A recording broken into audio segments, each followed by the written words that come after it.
Kumusta kayong lahat mga idol? Nandito naman tayo, nagbabalik Bonbon Fishing TV. So dadayo pala kami ni Paring Nip ngayon dun sa spot namin na tinatawag naming Buga. Bali dalawa lang kami. Kaya eto, biyahe na kami mga idol at sana samahan nyo ulit ako sa ating pamamana sa ngayong gabi. Unang-una sa lahat ay shoutout muna kay Idol Waray Vlog. Maraming salamat sa suporta at sa mga nakapag-subscribe sa ating munting channel mga lods ay sana makapag-comment kayo at para may shoutout natin sa ating munting video sa next upload. So ayun pala, may nakasabay kami ditong dalawa, si Keronald at saka si JR na taga Barangay Ulog. Kaya ito, dive na tayo mga lodi. Unang nakita natin ay isa sanang dalagang bukid pero sobrang hilap mga lodi. Hinabol ko pero ayun, sumablay tayo at hindi na natin yan nakita pa. Dito sa susunod nating dive ay meron naman tayo nakitang isang dalagang bukid. Andito lang siya sa may baba at ayun siya. Sa pool kang isda ka. Ito yung pinakaunang isda natin sa gabing ito. At sayang malakas yung agos at high tide din kaya nahihirapan tayong pumunta sa medyo malalim. At dito naman isa na namang tagbago or barred spine foot mga lods. Ayan, taragbago kung tawagin sa iba. Sa pool kang isda ka. Ito yung pangalawang nahuli natin dito sa spot na dinayuhan natin. At gusto ito pang ulam. Dito naman isang Rhodish Fusilier or tinatawag na maransing o sulid. At ayun, nasa pool natin mga lods. Ito yung hindi lumalaki na klase ng sulid. Ayan, dito again, ito na talaga yung tinatawag na sulit, yung may pinagkaiba sa guhit sa katawan niya. Then may stone shot natin. Ito yung medyo lumalaki mga lods. Ayan, may guhit, yun yung pinagkaiba nila. Ito yung pangatlong nahuli natin.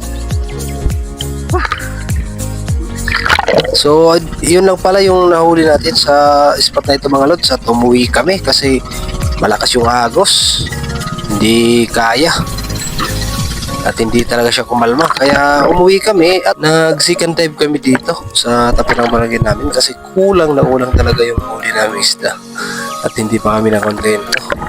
Sayang naman. At ito, meron na tayong isang isda na natusok kanina. Ito yung pangalawa, isang taragbago sa pool kang isda ka. Sa ganitong klaseng pamumuhay mga idol ay hindi talaga natin masasabi kung marami ba o konti lang yung manghuli natin. Depende kung season talaga ng isda or maraming isda pa talaga sa lugar niyo. Eto, isang silay kung tawagin. Medyo mailap pa nga. Sana mahuli natin, medyo malaki na.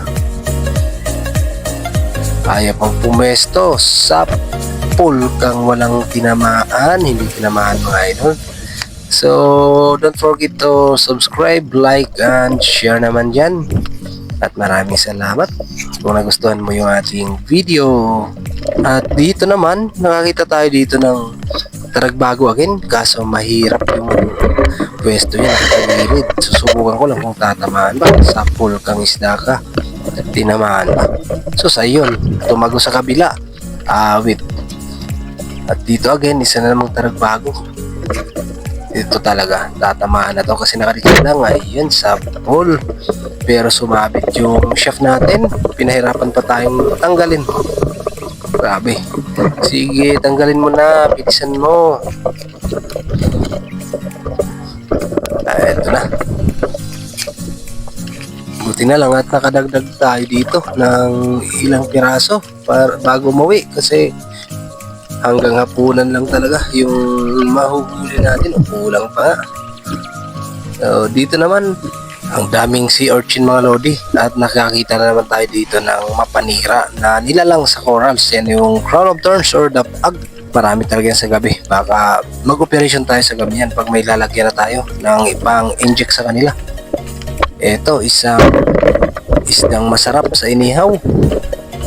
Kunin na natin itong mga lods. Nasa isang tipa na lang to habang pabalik na kami dun sa bangka ni Parinip kanina, kasi andun yung balding paglalagyan sana natin ng isda. Balde lang yung malaki, pero yung laman mga 1 kilo lang. Pero bawi na lang tayo sa susunod. Ito, isang tagbago na naman sa pulkang isda ka. Buti pa dito sa isla. Buti pa dito, meron pa tayong mga nahuhuling mga pangulam. Doon sa spot natin kanina ay napakalabo. At tsaka malalim pa talaga. Pero may oras din doon na sumasampa talaga yung mga isda hanggang sa may mababaw.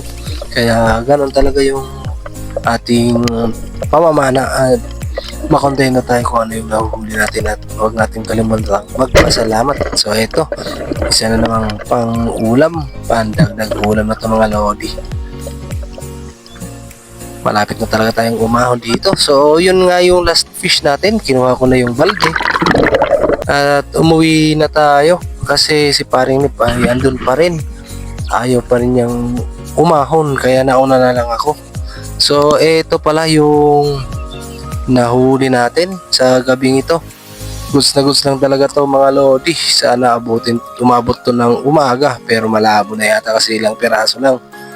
Kaya thank you Lord pa rin sa ating blessing sa gabing ito at sa safe dive, at parang bawi na naman tayo sa susunod nating dive. Sana makarami na. Kaya maraming salamat sa panonood mga idol. At God bless po sa inyo lahat. See you in the next video. Paalam!